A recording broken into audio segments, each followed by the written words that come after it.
Bien, vemos aquí esta porción donde Pedro sigue tratando el tema de las persecuciones. Los hermanos estaban padeciendo persecuciones y sufrimiento, y a causa de estas persecuciones y sufrimiento, era necesario que los hermanos mantuvieran una buena conducta, una buena conciencia, que los hermanos se portaran como verdaderos cristianos. Pero en esta mañana quiero que hagamos un poco de énfasis en lo que es esa buena conciencia. Y todos los seres humanos tenemos conciencia, ya que Dios ha creado al ser humano dotado de una conciencia, la cual le permite discernir entre lo bueno y lo malo. Esta conciencia está dotada de la ley moral de Dios, escrita en su mente y en su corazón. Es decir, que esta conciencia es un juez interno que le dicta sentencias. Es la voz misma de Dios de manera interna en cada hombre. El problema es que por causa del pecado, la conciencia de los hombres fue afectada, y este juez interno se ha corrompido. Este juez interno de los hombres, debido a la caída, ahora es un juez corrupto. Y esa conciencia, que es ese juez, muchas veces no está emitiendo esos juicios de manera correcta. Ahora, solo por medio del Evangelio, solo por la gracia de Dios, esa conciencia puede ser restablecida o puede ser restaurada. Solo por la gracia de Dios. Ahora, es necesario que entendamos que la conciencia se puede entrenar para el bien o simplemente se ignora para el mal. Nuevamente repito, la conciencia se puede entrenar para el bien o simplemente se ignora para hacer el mal. Ahora, ¿cómo se ignora para hacer el mal? Cuando la conciencia, que es ese juez interno, te habla que lo que estás haciendo está mal, y la persona ignora aquella voz o aquel dictamen y sigue haciendo aquello, la conciencia le sigue diciendo está mal, pero cada vez va a ser más fácil, está mal, y al último ya no va a escuchar esa conciencia que le está diciendo que está mal, y se va a normalizar de tal manera que aquello que es malo, aparentemente para esta persona va a ser algo normal. La conciencia se va adormeciendo. La conciencia se puede entenebrecer. Cuando la gente dice, yo no creo que el aborto sea malo, o ser promiscuo sea malo, o andar semidesnudo sea malo, esto no tiene nada malo. Estos son síntomas de que una conciencia está cauterizada o adormecida. Ya nada le parece malo. 1 Timoteo capítulo 4, versículo 1 dice, pero el Espíritu dice claramente que en los postreros tiempos algunos apostatarán de la fe, escuchando a espíritus engañadores y a doctrinas de demonios, por la hipocresía de mentirosos que teniendo cauterizada la conciencia prohibirán casarse. Teniendo cauterizada, ¿qué? La conciencia, teniendo la conciencia entenebrecida. La conciencia es cauterizada y el entendimiento es entenebrecido de tal manera que ya estas personas se entregan por completo al pecado de manera desenfrenada. Y eso es lo que también nos dice ahí en Romanos capítulo 1. Estos hombres, entendiendo y conociendo a Dios, no lo lograron, sino que se envanecieron en su razonamiento y le dieron que rienda suelta al pecado. Han perdido toda sensibilidad de lo moral, de lo bueno, de la justicia. Para estas personas ya no hay valores, todo es relativo.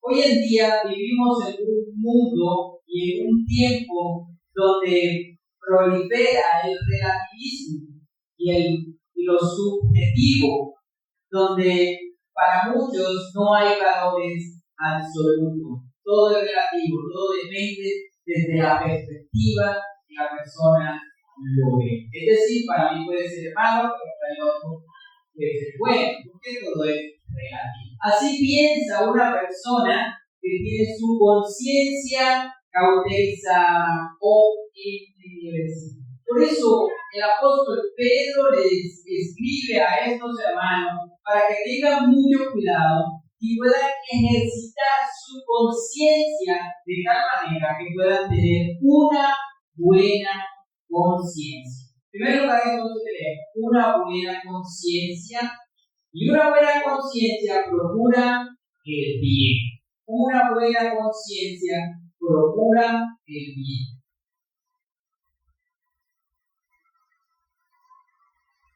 Dice, Pedro hace una pregunta retórica. ¿Quién podrá hacernos daño si hacemos el bien? Pues la respuesta parece ser obvia y sencilla. Nada. Pero no es tan obvia. Él mismo responde, si alguna cosa padecéis por causa de la justicia, bienaventurados sois. Es decir, uno esperaría que haciendo el bien, haciendo lo justo, lo moralmente correcto, entonces uno esperaría que todo le va a ir bien y le va a salir bien.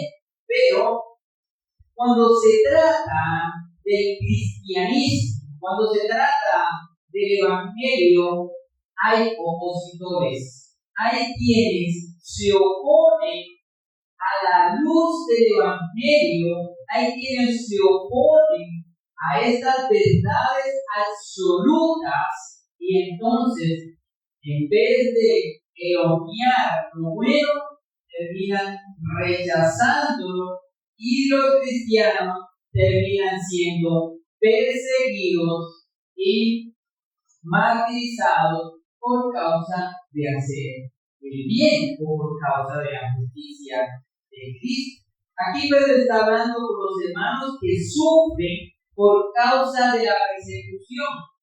Ellos deben hacer el bien, ellos deben escuchar la voz de Dios por medio de su conciencia que les insta a hacer lo bueno.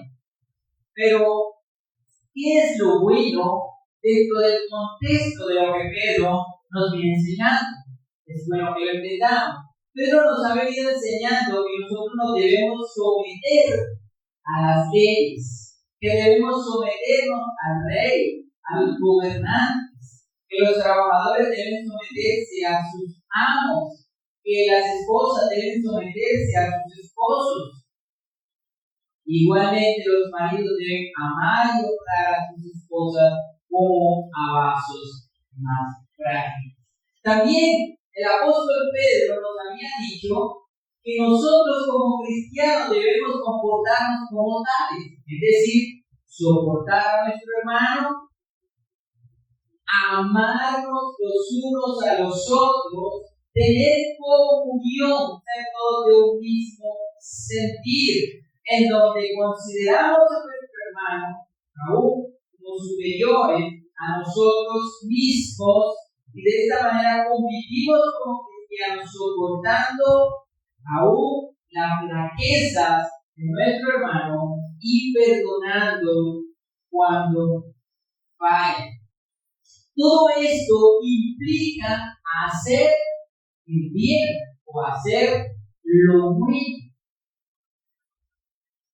Y haciendo todas estas cosas,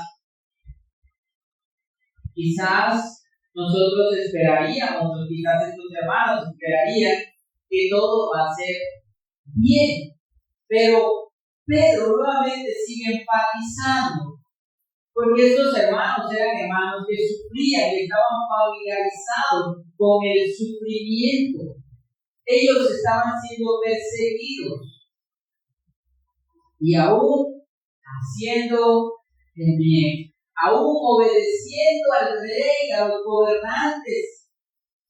Ellos eran vituperados y tratados como malhechores, como criminales. Para hacer el bien, entonces, necesitamos una buena conciencia. Y una buena conciencia nace de un corazón saturado de la palabra de Dios. La palabra de Dios nos hace más sensible para oír la voz de Dios hablando. Dios nos habla. Dios nos habla por medio de su palabra. Y la conciencia que Dios nos ha dado se entrena en la medida en que nosotros nos exponemos a la palabra de Dios. La palabra de Dios nos hace más sensible para oír su voz, la voz de Dios. Y esa conciencia nos busca cuando nosotros pecamos o fallamos, o esa conciencia simplemente nos acusa. Y de tal manera que si somos sensibles, vamos a ir a Dios y vamos a pedir que nos perdone, y cada vez vamos a querer rechazar más y más el pecado. Una buena conciencia hace de un hombre de Dios un buen cristiano. Hacer el bien es actuar con justicia. En el contexto de Pedro, hacer el bien es someterse a las instituciones, es obedecer a las leyes, es ser un buen esposo, ser una buena esposa. Todo esto tiene que ver con hacer el bien. Estamos llamados a vivir también en humildad, siendo humildes y haciendo todo lo que es beneficioso para nuestros hermanos, con el fin de que podamos crecer en unidad y en amor dentro de la comunidad cristiana. De manera que somos llamados entonces a tener una conciencia limpia. Cuando nuestra conciencia está llena de sospechas, de orgullo, de soberbia, de envidia, de odio, de resentimiento, entonces nuestra conciencia está enferma. Es necesario que cada día nuestra vida sea purificada por medio de la palabra de Dios, de tal manera que cada vez nuestro corazón, nuestra vida, nuestro entendimiento, nuestro intelecto sea cada vez purificado y limpiado por medio de la palabra de Dios. Y en segundo lugar, una buena conciencia está preparada para dar defensa de nuestra fe. Es lo que dice Pedro. Por lo tanto, no os amedrentéis por temor de ellos, ni os conturbéis, sino santificad a Dios el Señor en vuestros corazones. Y está siempre preparado para presentar defensa con mansedumbre y reverencia ante todo aquel que os demande razón de la esperanza que hay en vosotros, teniendo buena conciencia, para que en lo que murmuran de vosotros como de malhechores sean avergonzados los que calumnian vuestra buena conducta en Cristo. Es muy probable que en medio del sufrimiento nos amedrentemos, es decir, sintamos miedo, temor.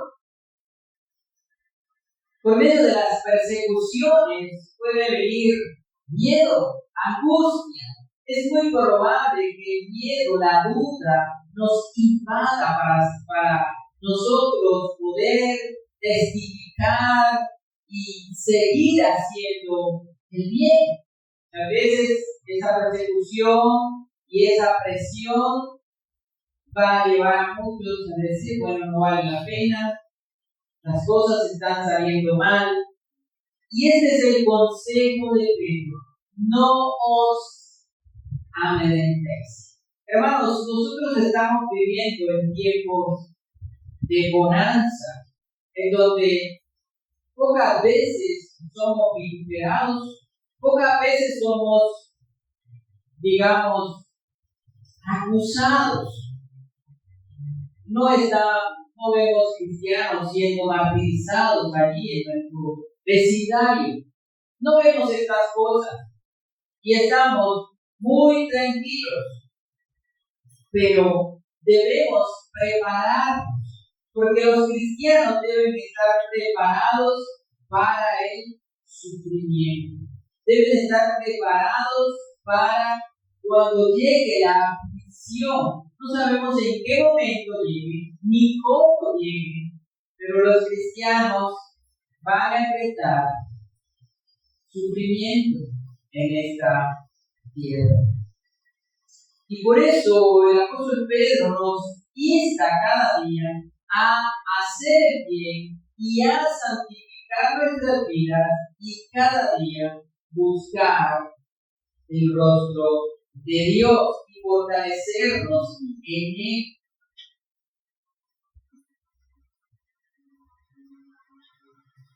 Más adelante, Pedro le va a decir a estos hermanos, bueno, no se extrañen del fuego de prueba que les ha de sobrevenir como cosa extraña, como si algo extraño les aconteciera. Porque al principio ya Pedro les había dicho a estos hermanos que era necesario que por un corto de tiempo tuvieran que padecer sufrimientos y persecuciones. Y que más adelante no se le va a reiterar eso mismo, le va a decir, pero esto es lo que ya yo les he dicho. Y no se extrañen, porque están en medio de una persecución y van a seguir siendo perseguidos. Y esto va a ser continuo en ustedes, va a ser un fuego, va a ser algo que va a estar allí constante. No se extrañen. Estos hermanos estaban familiarizados con el sufrimiento, que ya casi el sufrimiento parecía algo familiar o del día a día. Pero el ser humano jamás se puede adaptar al sufrimiento. Solo por la gracia de Dios podemos soportar el sufrimiento. Solo por la gracia de Dios podemos soportar las persecuciones, pero jamás nos acostumbramos a ello. Simplemente por la gracia de Dios soportamos con paciencia. El pastor Sergio Ruiz dice que el cristiano debe tener una mente preparada para la aflicción, una mente victorizada. Y este es el llamado de Pedro desde el principio de la carta. Nosotros como cristianos debemos estar preparados para la aflicción, para el sufrimiento. Y en medio de la aflicción debemos prepararnos para presentar defensa de nuestra fe. Una buena conciencia no teme a nadie. El cristiano no teme al hombre, porque el hombre puede matar el cuerpo, pero el alma no la puede destruir. Es por esa razón que los apóstoles, cuando fueron presentados ante el Sanedrín, ellos no temieron, sino que lo enfrentaron. Y ellos dijeron: es necesario obedecer a Dios antes que a los hombres. Dios es el que fortalece al cristiano en medio de la persecución y le da la fuerza para presentar esa defensa de su fe. Presentar defensa es simplemente testificar de la fe, testificar del Evangelio, dar testimonio de Cristo ante quienes nos acusan, ante los verdugos. Por tanto, no debemos temer para dar defensa de nuestra fe, aunque esto signifique ser rechazado o maltratado por causa de nuestra fe. Y eso es lo que vemos en el primer siglo. Muchos cristianos, por causa de la fe, fueron martirizados. Miles allí en el Coliseo de Roma y otros ejecutados y otros por diferentes muertes, aún crucifixión, murieron por la causa del Evangelio, por la causa de Cristo. Pero quiero traerles una ilustración más reciente y es el episodio de Martín Lutero. ¿Se acuerdan cuando Martín Lutero se presentó ante la tierra de Bonn, allá en Alemania, ante los príncipes y ante los cardenales, los poderosos del imperio? Bueno, Lutero estaba allí para ser cuestionado sobre su fe y Lutero dijo estas palabras. Cuando se le pidió a Lutero que se retractara de sus escritos, él dijo: a menos que sea convencido por el testimonio de las Sagradas Escrituras o por una razón evidente, ya que no creo ni en el Papa ni en los concilios, pues es claro que han errado y se han contradicho recientemente. Me considero preso del testimonio de las Sagradas Escrituras, la cual es mi base, y mi conciencia está cautiva de la palabra de Dios. Por lo tanto, no puedo y no me retrataré, porque actuar en contra de la propia conciencia no es ni seguro ni sano. En esto me mantengo. No puedo hacer otra cosa. Que Dios me ayude. Amén.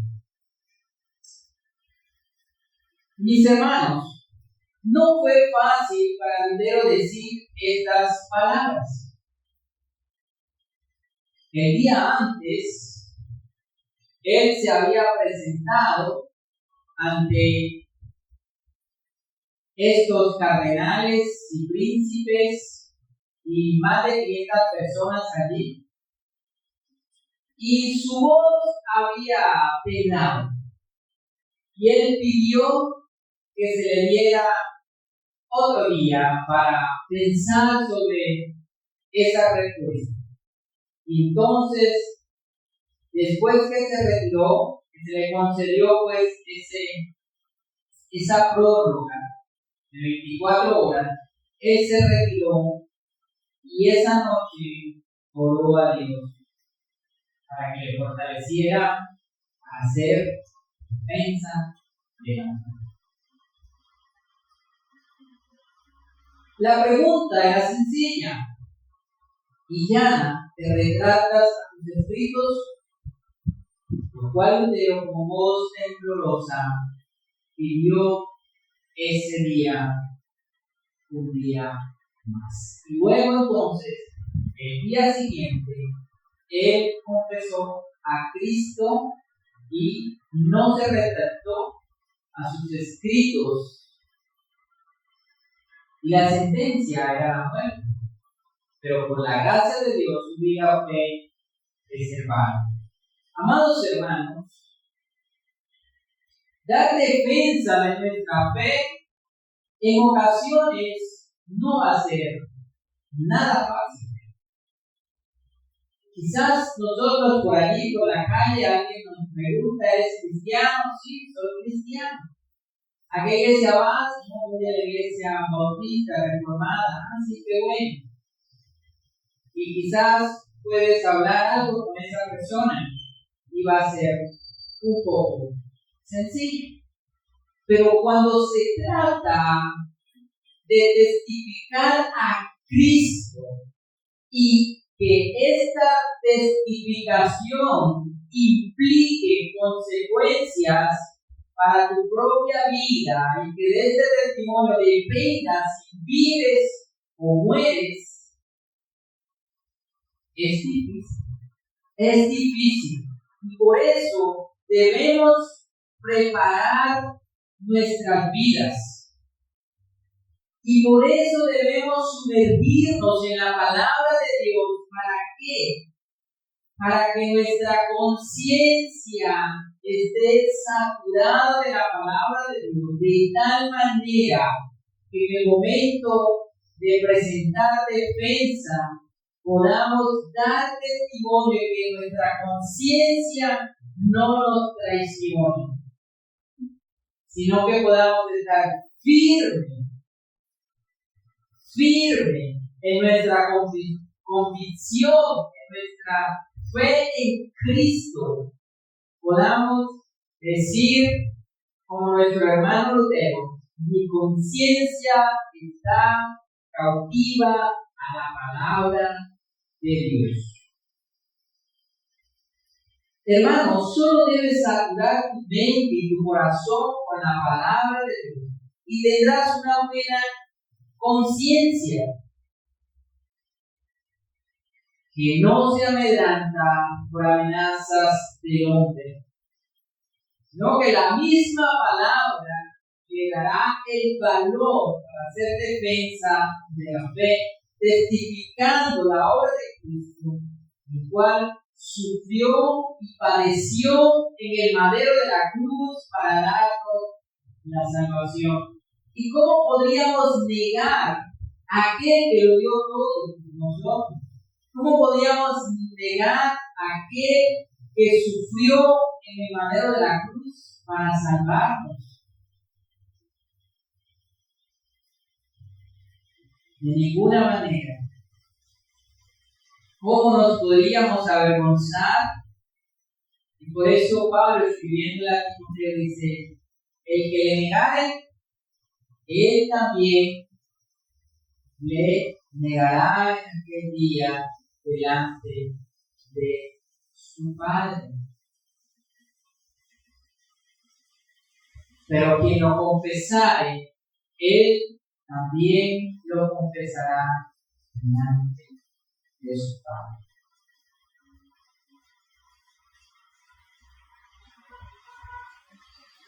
Hermanos, el verdadero cristiano no se avergüenza del Evangelio. El verdadero cristiano no se avergüenza de la fe. Y esto es lo que Pablo le dice a los hermanos de Roma, capítulo 1, versículo 16. Porque no me avergüenzo del Evangelio, porque es poder de Dios para salvación, al judío primeramente y también al judío.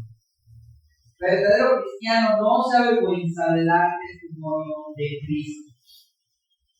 Pablo también le dice a Timoteo: pues el propósito de este mandamiento es el amor, nacido de corazón limpio, de buena conciencia y de fe no fingida. 1 Timoteo 1:5. El cristiano verdadero tiene una buena conciencia y una fe pura y auténtica que se purifica cada vez más por medio de la palabra y a través del sufrimiento. Ahora, finalmente, hermanos, tener una buena conciencia no nos exonera del sufrimiento. Y creo que esto ya es claro para ustedes. Hay dos maneras de enfrentar el sufrimiento, y es haciendo el bien y otra es haciendo el mal. El que hace el mal, tarde o temprano, enfrentará las consecuencias de su mala conducta. El que hace el mal, tarde o temprano será juzgado. Un asesino, un violador, un tentador, delincuente, tarde o temprano irá a la prisión o terminará en una tumba. Pero, amados hermanos, no pensemos que solamente el que hace el mal entonces va a sufrir. No. Los cristianos también sufren aún haciendo el bien. Los cristianos aún sufren también haciendo lo bueno, lo correcto, lo que es agradable. Porque el enemigo, Satanás, que no quiere que ninguno se salve, sino que los hombres sean condenados por él, trabaja arduamente para acusar a los cristianos con el fin y el propósito de que nieguen la fe. Y de esa manera muchos cristianos sufren por causa del testimonio. A veces sufren en el hogar, la familia se pone en contra, los amigos en contra, pero en muchos países mucho más fuerte. No solamente la familia, sino el Estado. El Estado en contra de la iglesia, para acusar a los cristianos y condenarlos como transgresores de la ley, como malhechores, simplemente porque no se someten a sus leyes que van en contra de Dios. Y de esa manera entonces los cristianos sufren. Pero, amados hermanos, si sufrimos por la causa de Cristo, tendremos una recompensa. Para aquellos que sufren por causa de su propio pecado, pues ellos enfrentarán sus consecuencias en esta tierra y en aquel día enfrentarán el castigo final, el infierno. Pero para los cristianos, para los que sufren, aunque hoy suframos, un día gozaremos y un día disfrutaremos en la presencia de Dios. Hay galardón, hay premio para quienes perseveran y viven una vida santa y no se avergüenzan del Evangelio. Pero lamentablemente muchos cristianos sufren por sus propios pecados, por su propia maldad, por su propio pecado. Este sufrimiento es inútil. Simplemente están pagando su pecado, su falta. Pero si es injusto el sufrimiento, entonces recibirás recompensa. Y en palabras de Pedro dice que somos bienaventurados por sufrir por la causa de Cristo. Somos bienaventurados. Mis hermanos, si sufrimos teniendo nuestra conciencia limpia, no seremos avergonzados jamás. Si sufrimos con Él, también reinaremos con Él. Si hacemos el bien y somos perseguidos, entonces somos bienaventurados. En estos días, unos hermanos de Bogotá, la iglesia estaba siendo vandalizada por grupos que que van en contra del cristianismo. Y estos hermanos estaban sufriendo. Pero somos bienaventurados cuando sufrimos por la causa de Cristo. Por tanto, amados hermanos, podamos hacer esta oración para que cada día nuestra conciencia sea entrenada y podamos cada día hacer el bien. Ahora, hazme más sensible a tu voz, de tal manera que pueda escuchar tu voz por medio de esa conciencia que tú me has dado. Y permíteme apartarme del pecado cuando la luz de tu palabra viene a través de la voz de mi conciencia, haciéndome ver el pecado.